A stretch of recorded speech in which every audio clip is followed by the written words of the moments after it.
একটাও কথা নেই।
আরে বলছি বলছি তোরা থাম, চুপ কর, লক্ষ্মী হয়ে চুপটি করে সবাই বল।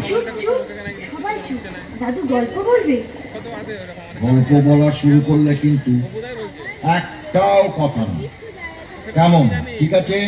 ঠিক আছে, আমরা কেউ কথা বলবো না। হ্যাঁ, আমরা কেউ কথা বলবো না। কেউ গন্ডগোল করবো না। এই একদম কথা বলবি না। তুমি গল্প বলো দাদু। হ্যাঁ, তাহলে শোন। একটা রাজ্য ছিল, সেই রাজ্যের নাম দিগনগর। দিগনগর? সে এবার কোথায় দাদু? এই আবার কথা বলছিস? দাদু চুপ করে থাকতে বলেছে না? আরে কথা বললাম কোথায়? দিগনগর দেশটা কোথায় জানতে চাইছি। দিগনগর অনেক অনেক দূরে, সাগর নদী জঙ্গল পাহাড় ছাড়িয়ে সে এক রূপকথার দেশে। ও বুঝেছি, তুমি রূপকথার গল্প বলবে তাই না গল্প দাদু? ঠিক ধরেছিস, রূপকথা। সেই রূপকথার রাজ্য দিগনগর। দিগনগরের রাজার ছিল দুই রানী। সুরানী আর দুয়ারা। হ্যাঁ, ছোট রানী সুয়োরানী। সুয়োরানীর বড় আদর, বড় যত্ন। সুয়োরানী 7 মহল বাড়িতে থাকেন, 700 দাসী তার সেবা করে, পা ধোয়ায়, আলতা পরায়, চুল বাঁধে। সাত মালঞ্চের সাতসাজি ফুল, সেই ফুলে সুয়োরানী মালা গাঁথেন। সাত সিন্দুক ভরা সাত রাজার ধন মানিকের গহনা রানী পরে বসে থাকেন। সুয়োরানী যে রাজার প্রাণ। আর বড় রানী দুয়োরানী? বড় রানী দুয়োরানী তার বড় অনাদ, বড় অযত্ন। তাকে রাজা বিষ্ণয়নে দেখেন। একখানা ঘর দিয়েছেন ভাঙাচোরা, একটা দাসী দিয়েছেন বোবা কালা, পরতে দিয়েছেন ছেঁড়া শাড়ি, শুতে দিয়েছেন ছেঁড়া কাঁথা।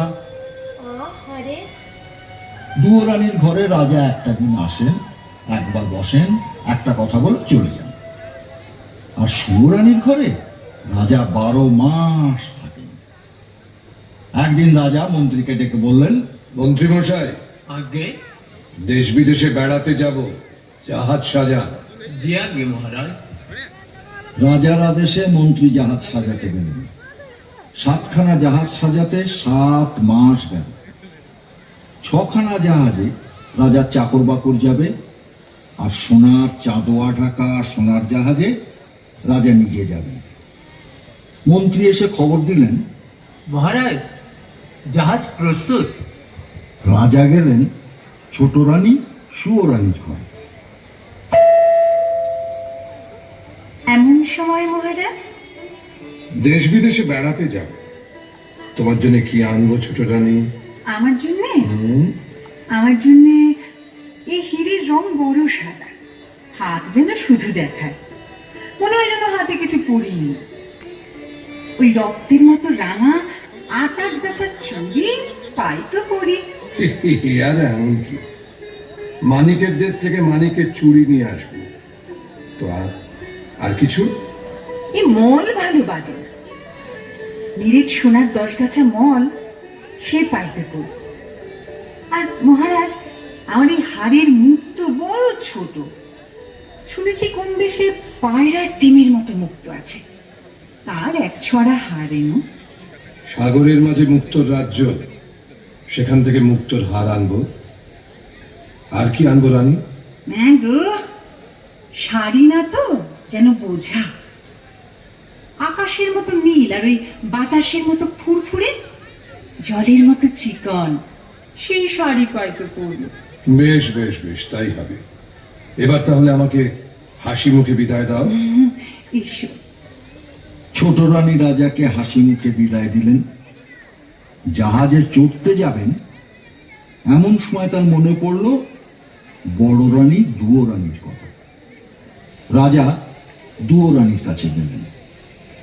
বড় রানী, বড় রানী।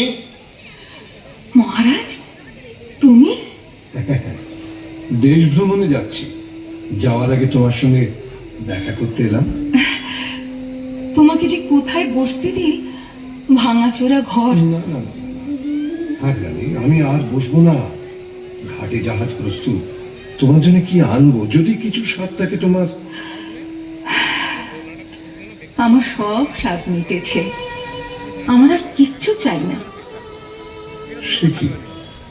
ছোট রানী হাতের চুড়ি, গলার হার, পায়ের মল, পরনে শাড়ি আনতে বলেছে, আর তুমি কিছুটি চাও না? তা হয় না বড় রানী, তা হয় না। বলো তুমি কি চাও? মহারাজ, আমার অনেক স্বাদ ছিল, আমার সব স্বাদ মিটেছে। এখন আর সোনার গহনায়, সোনার শাড়িতে কি কাজ? বনের মধ্যে ভাঙা ঘরে থাকি, সোনার গহনা চোর ডাকাতে লুটে নিয়ে যাবে। ভালোই ভালো তুমি ঘরে ফিরে এলে আমার সব স্বাদ পূর্ণ হবে। না না না, তা হয় না বড় রানী, তা হয় না। লোকে শুনলে আমার নিন্দে করবে। লোকে তোমায় নিন্দে করলে আমি বড় কষ্ট পাবো। না না, সে আমি সহ্য করতে পারবো না। মহারাজ, তুমি আমার জন্য একটা পোড়ামুখ বাঁদর এনো। বাঁদর? তুমি কি বলছো? হ্যাঁ মহারাজ, বাঁদর পেলেই আমি খুশি হব। বেশ, তাই হবে। এবার তাহলে আমি আসি। এসো মহারাজ। দুয়োরানী রাজাকে বিদায় দিলেন। রাজা গিয়ে জাহাজে চড়লেন। সোনার জাহাজ, সোনার পাল মেলে অগাধ সাগরের নীল জল কেটে সোনার মেঘের মতো পশ্চিম মুখে ভেসে পড়ে।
দেশ বিদেশে রাজার 12 মাস কেটে গেল।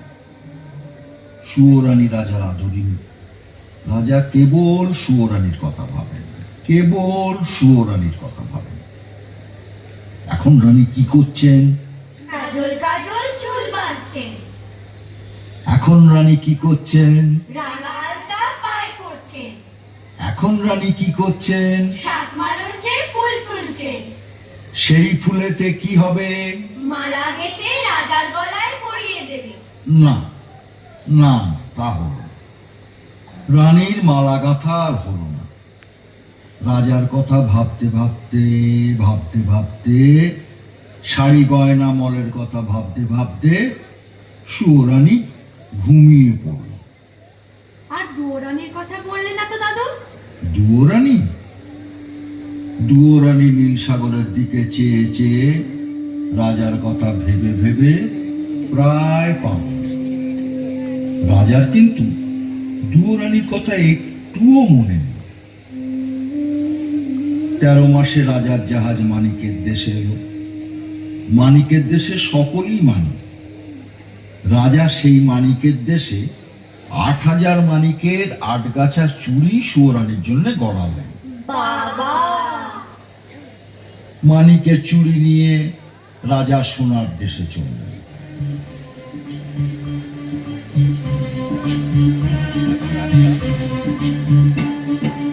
হেই হেই হো হেই হেই হো হেই হেই ও গো, সামাল সামাল বৈঠা বাই ও মাঝি ভাই ও। সোনার দেশে নিরেট সোনার 10 গাছা মল গড়ালেন। মল বাজতে লাগলো যেন বিনার ঝংকার, মন্দির আর নিনিঝিনি। রাজা এলেন মুক্তোর রাজ্যে। সেই দেশের রাজার বাগানে 2টো পায়রা। পান্নার গাছে মুক্তোর ফল খেয়ে মুক্তোর ডিম পাড়ে। ডিমের মতো বড় বড় মুক্তো দিয়ে সেই দেশের রানী মুক্তোর মালা গাঁথেন। রাজা 1 জাহাজ রূপো দিয়ে সুয়োরানীর গলায় দিতে 1 ছড়া হার কিনলেন। তারপর তারপর তারপর মানিকের চুড়ি নিয়ে সোনার মল গড়িয়ে মুক্তোর হার কিনে 6 মাস পরে রাজা আর এক দেশে চললেন।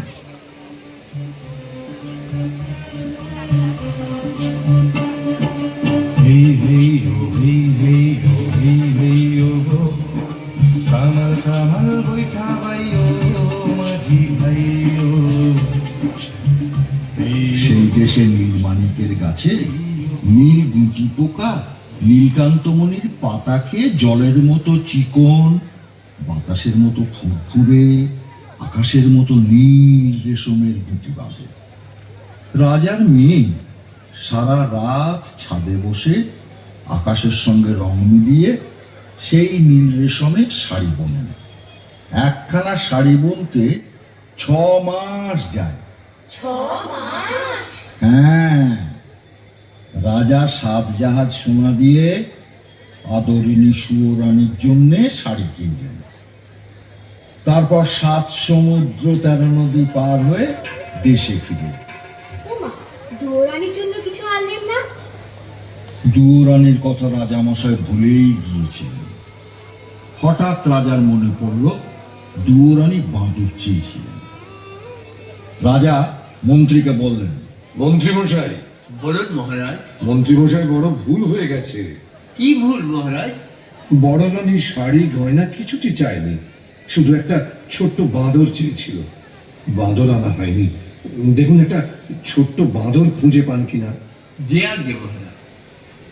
মন্ত্রী মশাই বাঁদরের সন্ধানে চলে গেলেন। আর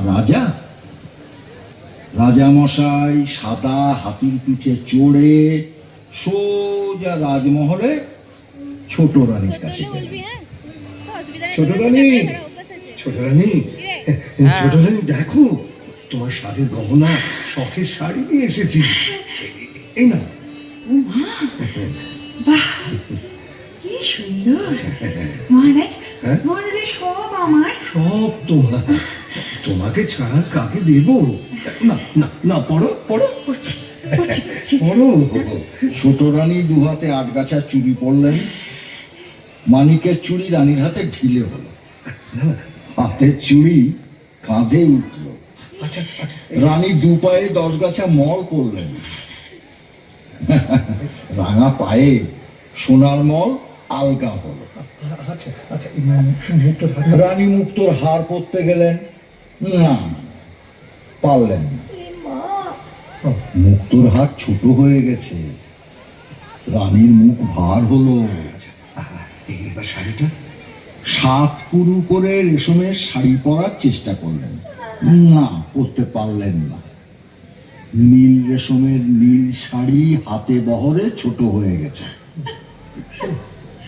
রানীর চোখে জল এলো।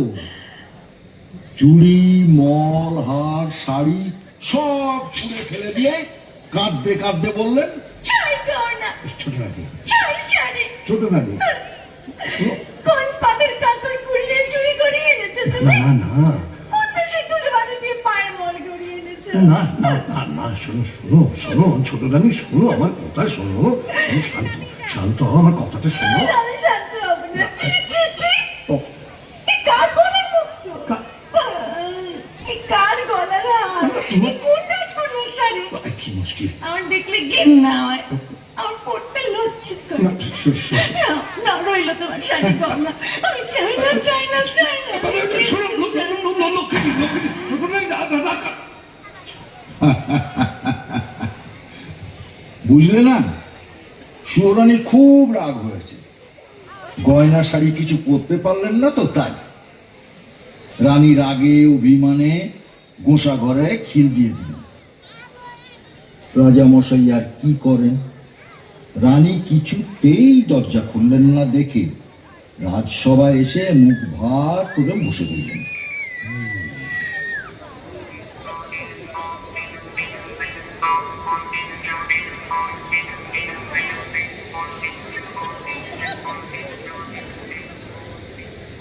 এমন সময় পেন্নাম হই রাজামশাই, পায়ে পড়ি গর। আরে আরে, এই তুই কে?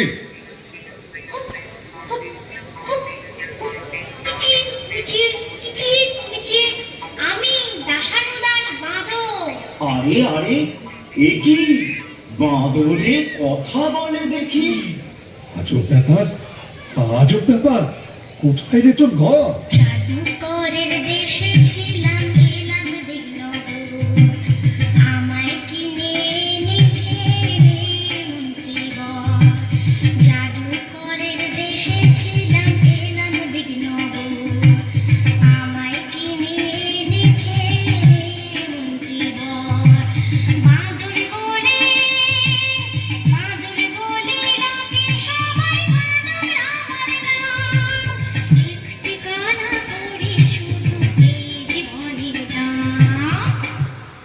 হ্যাঁ মহারাজ, বাঁদর ঠিক কথা বলেছে। রাজ্যের মাঠ ঘাট দোকানপাট খুঁজে কোথাও না পেয়ে শেষে জাদুকরের দেশে এক বণিকের কাছ থেকে এক কানা করি দাম দিয়ে একে কিনে এনেছে। বেশ করেছেন, বেশ করেছেন, ওকে বড় রানীর কাছে আমি দিয়ে আসবো। কিন্তু মন্ত্রীমশাই, বলুন মহারাজ। মন্ত্রীমশাই, খুব আশ্চর্য লাগছে। এত কষ্ট করে, এত সোনা দানা মোহর ব্যয় করে, এত দূর দেশ থেকে ছোট রানীর জন্য চুড়ি, হার, রেশমের শাড়ি নিয়ে এলাম, অথচ অথচ সব ছোট হয়ে গেল, গায়ে হলো না, পরতে পারলো না শাড়ি। সত্যি এ আশ্চর্যের কথা। এমন কি করে হলো মহারাজ? এই, এই, কে কে কে কে কে আসছে, কে আসছে? হ্যাঁ? তুই হাসছিস যে বড়? আপনার দুঃখ থেকে হাসি পাচ্ছে। এত কষ্ট করে দেশ বিদেশ ঘুরে গয়না শাড়ি সব আনলেন, অথচ ছোট রানী পড়তে পারলেন না। তাই বড় দুঃখ হচ্ছে আর হাসি পাচ্ছে। হাসি পাচ্ছে আর দুঃখ হচ্ছে। দুঃখ হচ্ছে আর হাসি চুপ কর, পাচ্ছে। চুপ কর। একটা কথা বলবো রাজামশাই। তুই আবার কি বলবি? আসলে কি জানেন রাজামশাই, হুম, এসব দেবকন্যার হাতে বোনা, নাগকন্যার হাতে তৈরি জিনিস, মায়া রাজ্যের এইসব শাড়ি গয়না বড় ভাগ্যবতী পুণ্যবতী না হলে কেউ পড়তে পারে না। হ্যাঁ। একটা কথা বলবো রাজামশাই, আবার কি বলবি? এইসব শাড়ি গয়না রাজভান্ডারে তুলে রাখুন। যাকে বউ করে ঘরে আনবেন তাকে পড়তে দেবেন। বউ মানে ছেলের বউ? হ্যাঁ? শুনেছেন মন্ত্রী মশাই, শুনেছেন বাঁদরটা কি বলছে? আরে আরে ছেলেই নেই তো, ছেলের বউ। যাকে যাকে ওসব বাঁদরের কথা। মন্ত্রী মশাই, আপনি বরঞ্চ এক কাজ করুন, শ্যাকরার দোকানে গিয়ে ওই ছোট রানীর জন্য গয়না করতে দিয়ে আসুন। যান যান যান যান যান। যে আগে মহারাজ। ও আর হ্যাঁ শুনুন, রাজ্যের সবচেয়ে ভালো তাঁতিকে ছোট রানীর জন্য সুন্দর শাড়ি বুনে দিতে বলুন, যেন খুব সুন্দর হয়। এই শাড়ি গহনাগুলো রাজভান্ডারে তুলে রাখুন। যদি বউ ঘরে আনতে পারি তখন তাকে পড়তে দেব। বাঁদরে যখন বলেছে। মন্ত্রী মশাই শ্যাকরার দোকানে গেলেন ছোট রানীর জন্য গয়না করতে দিতে। বাঁদরে লেগেছে গে ঠিক নাই। রাজামশাই বাঁদরকে সঙ্গে নিয়ে গেলেন বড় রানীর কাছে। বড় রানী, বড় রানী। মহারাজ, তুমি? হুম। এসো এসো এসো। আমি অভাগিনী। আমার ভাঙা ঘরে ছেঁড়া কাঁথা ছাড়া আর কি আছে যে তোমাকে বসতে দেব? তুমি তুমি এই ছেঁড়া কাঁথায় বসো, এইখানে। ঠিক আছে, ঠিক আছে। দেখো বড় রানী, তোমার এই ভাঙা ঘর, ছেঁড়া কাঁথা ছোট রানী রাজমহলের সোনার সিংহাসন থেকে অনেক ভালো। তোমার এই ভাঙা ঘরে আদর আছে, যত্ন আছে, সেখানে তা তো নেই। 7 জাহাজ সোনা দিয়ে গহনা শাড়ি এনে দিলাম, ছোট রানী তা পায়ে ঠেলে ফেলে দিল। তুমি আমার কাছে শাড়ি গহনা কিছুই চাওনি, একটা বাঁদর চেয়েছিলে।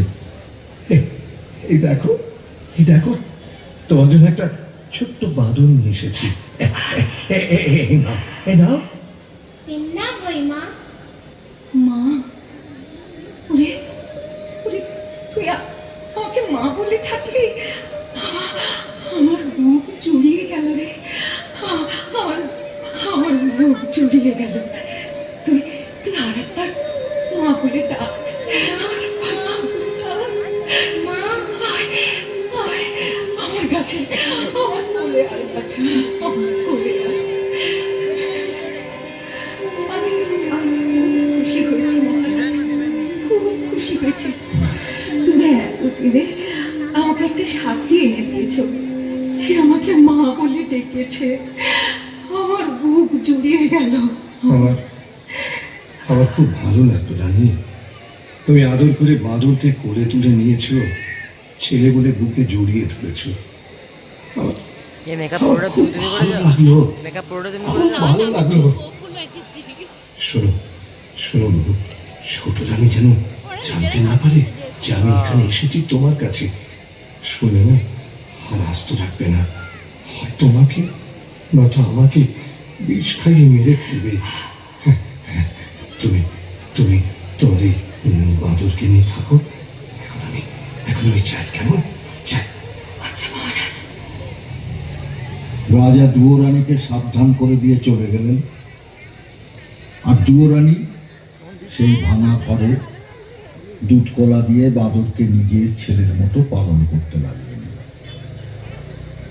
দিনের পর দিন, মাসের পর মাস, বছরের পর বছর কেটে গেল।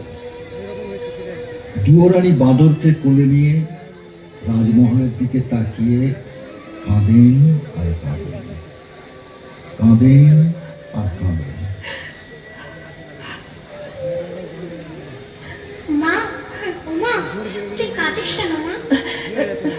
কই না তো। ওই তো তোর চোখে জল। তুই আমাকে ফাঁকি দিতে পারবি না। রাজবাড়ির দিকে তাকিয়ে তুই কেন কাঁদিস? তুই কাঁদলে আমার বড় কষ্ট হয়। তোর কিসের দুঃখ? বল মা, বল বল, তুই আমাকে বল, বল বল। সে বড় দুঃখের কথা। ওই যে রাজবাড়ি, ওখানে আমার সব ছিল। 700 দাস দাসী, 7খানা মালঞ্চ, 7 সিন্ধুর গহনা, আমার সব শান্তি, সব সুখ, আমার সর্বস্ব ধন রাজা সব কেড়ে নিয়েছেন। কার কথায় মা? আমার সতীন, রাজার ছোট রানী, রাজাকে জাদু করে রেখেছে।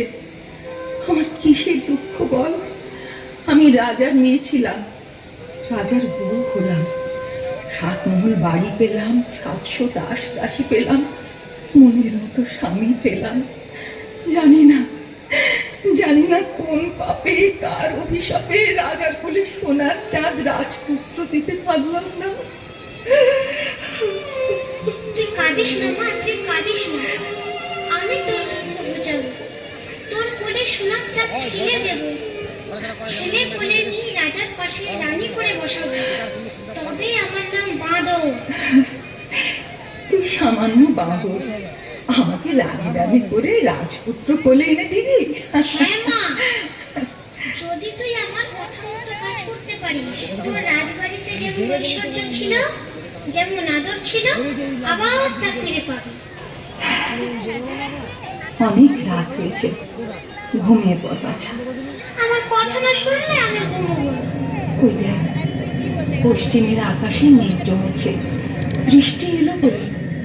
আয় বাছা, তুই আমার বুকের মধ্যে মাথা রেখে ঘুমিয়ে পড়।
সকাল হয়েছে, সোনা রোদ মুখে পড়তেই দুয়োরানি উঠে বসলেন। জেগে উঠে দেখলেন বাঁদর নেই। বাঁদর নেই?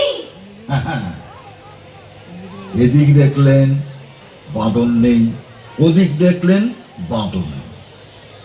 ঘর খুঁজলেন বাঁদর নেই, ঘরের চাল খুঁজলেন বাঁদর নেই, গাছের ডাল খুঁজলেন বাঁদর নেই। বাঁদর কোথায় গেল দাদু? বাঁদর কোথায় গেল? তোরাই বল না বাঁদর কোথায় যেতে পারে?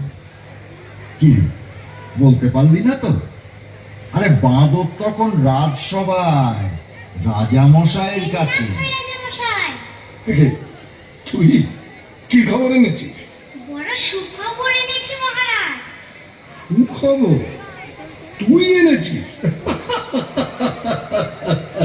শুনেছেন শুনেছেন মন্ত্রী মশাই, বাঁদরের সুখবর এনেছে। বল বল বল দেখি, তোর সুখবর কি সেটা শুনি, বল। মায়ের আমার ছেলে হবে। হ্যাঁ, বলিস কি? দুরানির ছেলে হবে? সত্যি সত্যি তো সুখবর, আনন্দের খবর। এনে এনে তোকে আবার গলার গজমতি হার উপহার দিলাম। এ কি করলেন মহারাজ? বাঁদরের কথায় বিশ্বাস করে বহুমূল্য হারটা দিয়ে দিলেন। রাজপুত্রের তুলনায় গজমতির হার অতি তুচ্ছ জিনিস মন্ত্রী মশাই। বাঁদরের কথা যদি মিথ্যে হয় তাহলে ওর গলা কাটবো। জানি রাজামশাই, আর আপনিও জেনে রাখুন মন্ত্রী মশাই, আমি বনের বাঁদর, সত্যি কথা ছাড়া মিথ্যা বলি না। বাঁদর আনন্দে নাচতে নাচতে এ গাছের ডাল ও গাছের ডাল লাফাতে লাফাতে দুয়োরানির কাছে চলে গেল।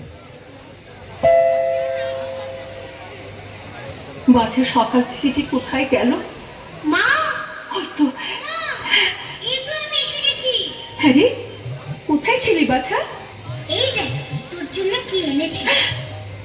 তুই রাজার রানী, গলায় দিতে হার পাস নেই, কাঠের মালা পরে থাকিস। এই নে, হার পর। হ্যাঁ রে, এই হাত তুই কোথায় পেলি? এই যে রাজার গলার গজমতির হার। আমি যখন রানী ছিলাম তখন রাজার জন্য গেঁথেছিল। এই হার কোথায় পেলি বাবা? বল, আরে কোথায় পেলি? আরে রাজা কি এই হার ফেলে দিয়েছেন? রাজপথে কি পুড়িয়ে পেয়েছিস বাবা? না মা, পুড়িয়ে পাইনি। তবে তবে কি তুই চুরি করেছিস? ছি মা, চুরি করবো কেন? চুরি করা মহাপাপ। আজ রাজাকে একটা সুখবর দিয়েছি, তাই রাজা খুশি হয়ে আমাকে এই হাতটা দিয়েছে। তুই কি এমন সুখের সন্ধান পেলি যে রাত না পোয়াতে রাজবাড়িতে ছুটে গিয়ে রাজাকে সুখবর দিয়ে এলি? কাল রাতে আমি একটা সুন্দর স্বপ্ন দেখেছি। স্বপ্ন? হ্যাঁ মা, আমি স্বপ্ন দেখেছি আমার একটা ভাই হয়েছে, তোর কোলে খোকা এসেছে, সেই খোকা রাজ সিংহাসনে বসেছে, তাই ছুটতে রাজাকে খবরটা দিতে গিয়েছে। তুই কি করেছিস? রাজা আজ শুনলেন ছেলে হবে, কাল জানবেন মিথ্যে কথা। আজ রাজা গলার হার দিয়েছেন, কাল রাজা গলা কাটবেন। তুই এ কি করলি? হায় হায় হায়, তুই এ কি করলি বাছা? তুই ভয় পাচ্ছিস কেন মা?